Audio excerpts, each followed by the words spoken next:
여러분 한 주간도 잘 보내셨습니까? 우리 함께 기도하시고 수요일 말씀 나누도록 하겠습니다. 하나님, 각 처에서 하나님 앞에서 성실하게 살아가는 모든 성도들을 주님께서 붙잡아 주시고 또 꿈꾸는 교회 모든 가족들을 주님께서 한 명 한 명 인도하여 주시길 원하오며 예수님의 이름으로 기도드렸습니다. 아멘. 오늘은 아모스서 7장 10절에서 17절까지의 말씀으로 하늘의 소리를 들으라 라는 제목으로 말씀을 나누고자 합니다. 하나님을 믿는 사람은 뭔가 좀 다른 점이 있어야 됩니다. 다른 점은 뛰어난 점을 이야기하는 것이 아닙니다. 교회를 다닌다고 더 공부를 뛰어나게 잘하는 것도 아닙니다. 교회 다닌다고 불신자들보다 더 뛰어난 사람이 되는 것은 아닙니다. 그러나 우리는 세상 사람들과는 다른 사람이 되어야 합니다. 다른 것, 그것은 말 그대로 다른 것입니다. 우리는 어떤 점에서 세상 사람들과 다를까요? 우리는 하늘의 소리를 들으면서 산다는 점에서 세상 사람들과는 다른 사람들입니다. 만약 우리가 하나님을 믿게 되었고 그리고 예수님을 통해서 하나님의 자녀가 되었다면 우리는 하나님과 함께 살며 하나님이 하시는 말씀을 듣는 사람으로 바뀐 것입니다. 그러나 저를 포함해서 많은 성도들이 하나님이 우리에게 하시는 말씀을 잘 듣지는 못합니다. 그러나 잘 듣느냐 못 듣느냐는 두 번째 문제입니다. 모든 학생이 공부를 다 잘하는 것은 아닙니다. 모든 운동선수가 다 운동선수를 최고로 잘하는 것도 아닙니다. 모든 부모가 올바른 부모인 것도 아닌 것도 마찬가지입니다. 잘하고 못하고는 두 번째 문제입니다. 처음은 그것을 하느냐 마느냐의 문제입니다. 하나님의 음성을 잘 못 듣는 사람도 있고 더 잘 듣는 사람도 있겠지만 신자라면 하늘의 소리를 들을 수 있어야 합니다. 아모스는 바로 그런 하늘의 소리, 하나님의 말씀을 들을 수 있는 사람이었습니다. 오늘 우리가 읽게 될 아모스서의 본문은 아모스에서 가장 유명한 본문이기도 합니다. 왜냐하면 이 내용을 알아야 아모스 전체의 배경을 알 수 있기 때문입니다. 베델은 믿음의 조상 야곱이 제단을 쌓았던 도시였습니다. 그리고 그것은 북이스라엘에 있었던 도시였습니다. 그래서 북이스라엘에서 종교적으로 중요한 도시가 베델이었습니다. 아모스는 원래 남유다 쪽에 살던 사람이었는데 그가 북쪽의 수도인 사마리아 성에 가서 예언을 하기 시작했습니다. 그러나 어느 시점이 되어서 베델로 와서 예언을 하게 되었습니다. 오래전부터 종교적인 또 성소가 있는 그런 베델에서 아모스가 예언을 했는데 거기에서 큰일이 생겼습니다. 어떤 일이 생겼냐면 그곳에서 베델에서 예언을 했더니 베델의 제사장이 아모스를 북이스라엘 왕에게 고발을 한 것입니다. 7장 10절 11절 제가 읽어드리겠습니다. 그때에 베델의 제사장 아마샤가 이스라엘의 왕 여로보암에게 보내어 이르되 이스라엘 족속 중에 아모스가 왕을 모반하나니 그의 말을 이 땅을 견딜 수가 없나이다. 아모스가 말하기를 여로보암은 칼에 죽겠고 이스라엘은 반드시 사로잡혀 그 땅에서 떠나겠다 하나이다. 원래 베델에 있는 성전에서 예루살렘 성전 말고 베델에 있는 자신들의 성전에서 제사장으로 있었던 사람의 이름이 아마샤였습니다. 아모스와 이름도 비슷하죠.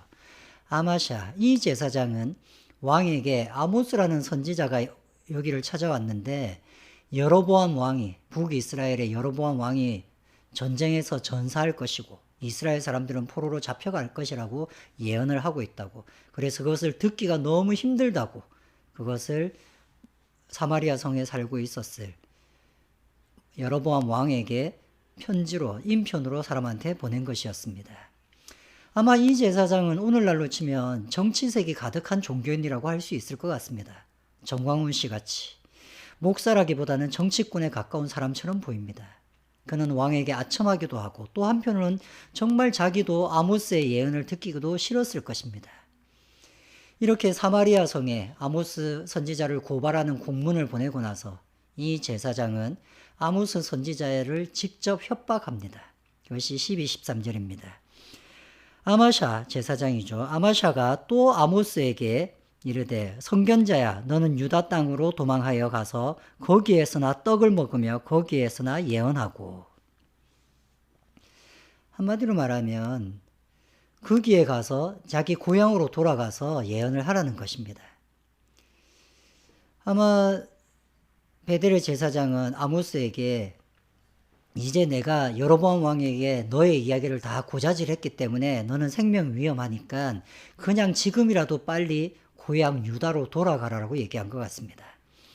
그래서 거기에 가서 떡을 먹으며 예언이라 하라. 이 말은 먹을 것을 위해서 거짓 예언을 하고 있는데 내 고향에 가서 그런 예언이나 하고 그 대가로 떡이나 얻어 먹으라는 얘기처럼 보입니다. 그러니까 지금 이 제사장은 아모스의 예언이 다 거짓된 것이고 그래서 그냥 뭔가 얻어먹으려고 하는 거짓 예언이라고 생각하고 있습니다. 그래서 13절에는 이렇게 얘기합니다. 다시는 베델에서 예언하지 말라. 이는 왕의 성소요 나라의 궁궐이민이이다. 딴 데도 아니고 이렇게 베델같이 전통적인 북이스라엘의 성지에 와서 이런 예언을 하다니 그것에 대한 분노가 있는 것이었습니다. 말하자면 선지자 같지도 않은 사람이 이런 베델 같은 곳에 와서 예언을 할 수 있단 말이냐? 당장 고향으로 돌아가라. 이렇게 얘기하는 것입니다. 이런 베델의 제사장에게 아모스가 대답을 합니다.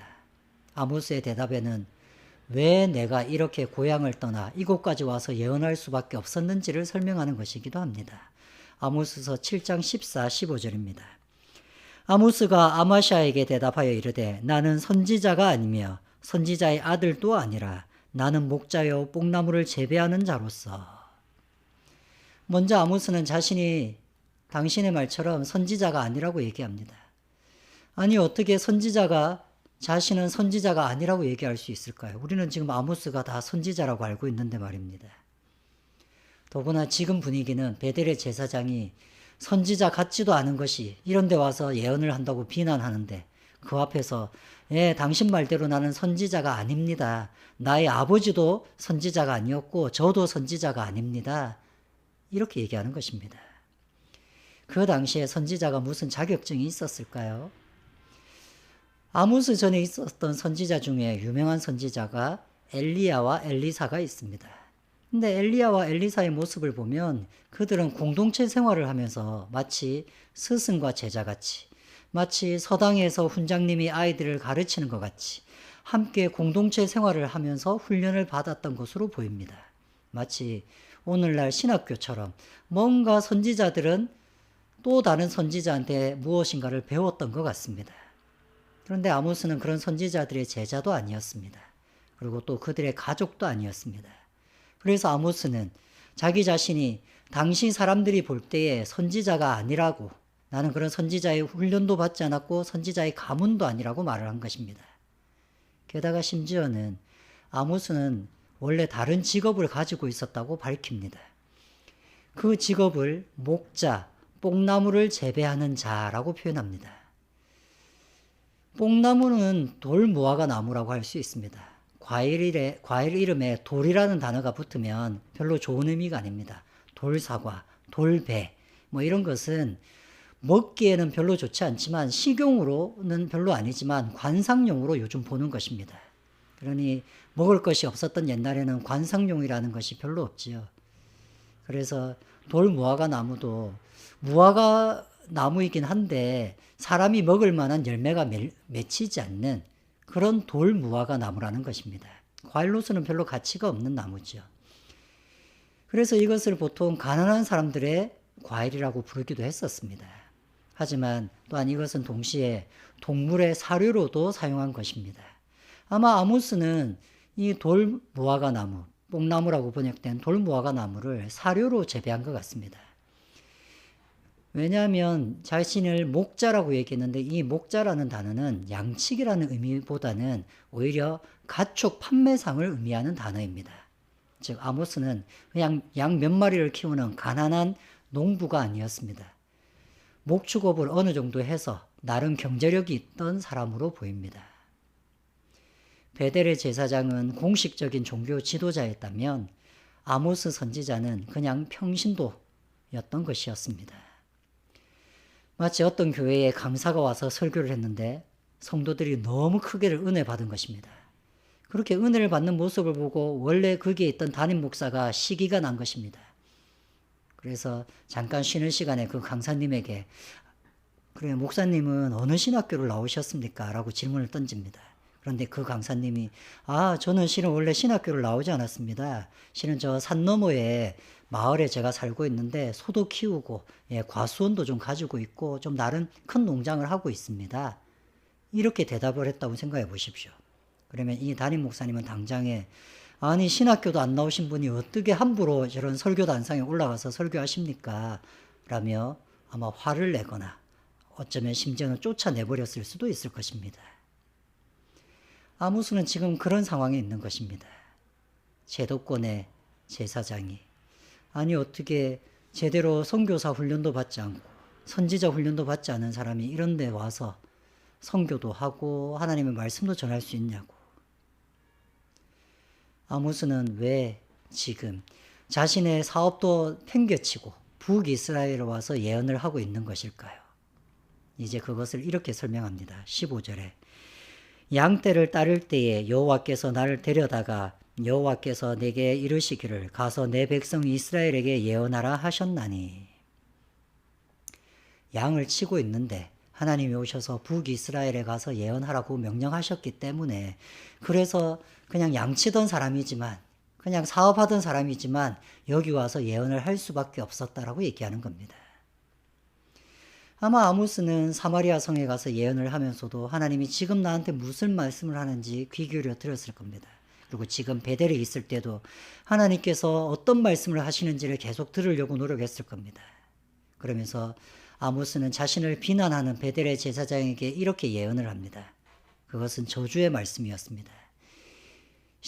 7장 16절 너는 이제 여호와의 말씀을 들을지니라 내가 이르기를 이스라엘에 대하여 예언하지 말며 이삭의 집을 향하여 경고하지 말라 하므로 그러면서 저주의 말을 합니다.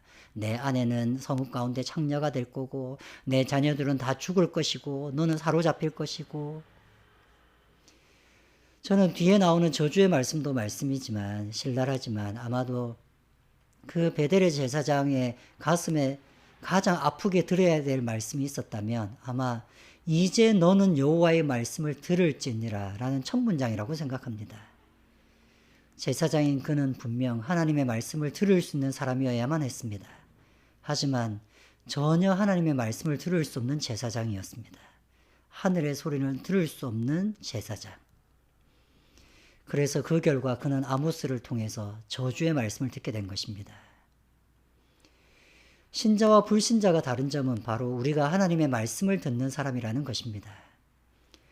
좋은 신학교를 나온 전문 사역자가 평신도보다 뛰어난 것이 아닙니다. 반대로 헌신된 평신도가 또 전문 사역자보다 더 뛰어난 것도 아닙니다. 신학교를 나왔느냐, 사회 경험을 잘 해봤느냐, 그런 것보다 더 중요한 것은 바로 하나님의 음성을 듣고 순종할 수 있는 사람인가 하는 점입니다. 아무리 좋은 학교를 나오고 아무리 성경적인 지식이 뛰어난 목사라도 하나님의 음성을 들을 수 없고 순종할 수 없는 사람이라면 그를 어떻게 하나님이 쓰시겠습니까? 세상적으로 별로 이룬 것도 없고 아무것도 한 것이 없지만 그가 하나님의 음성을 듣고 순종할 수 있는 사람이라면 우리는 그분의 말을 들어야만 할 것입니다. 여러분, 하나님의 소리를 듣는다는 것은 대단한 것이 아니었습니다. 아모스는 하나님의 음성, 그 하늘의 소리를 듣기 위해서 금식하며 또 기도원에 간 것이 아니었습니다. 그는 양을 치는 중에 하나님의 음성을 들었다고 얘기합니다. 하나님의 음성은 그렇게 듣는 것입니다. 여러분이 매일 잠깐 드리는 큐티를 통해서 잠깐 드리는 기도를 통해서 또 여러분이 일을 하는 중간에 하나님에 대한 생각을 하면서 그때 하나님께서 나에게 주시는 말씀을 듣는 그런 귀한 성도가 되시기를 바랍니다. 우리 같이 함께 기도하시겠습니다. 하나님 아버지, 저부터 하나님의 음성을 귀 기울이고 하나님의 음성에 순종하는 자가 되기를 간절히 원합니다. 또 우리 꿈꾸는 교회 모든 성도들이 하나님께 관심 가지고 하나님의 마음을 생각하며 하나님께서 하시는 말씀을 들을 수 있도록 주여 인도하여 주시옵소서. 이것이 대단한 일이 아니라 우리에게 늘 일상적으로 일어나는 일이 되게 하여 주시길 간절히 간구하오며 꿈꾸는 교회 모든 성도들을 주님의 손에 맡겨드리며 감사를 드리오며 예수님의 이름으로 기도드렸습니다.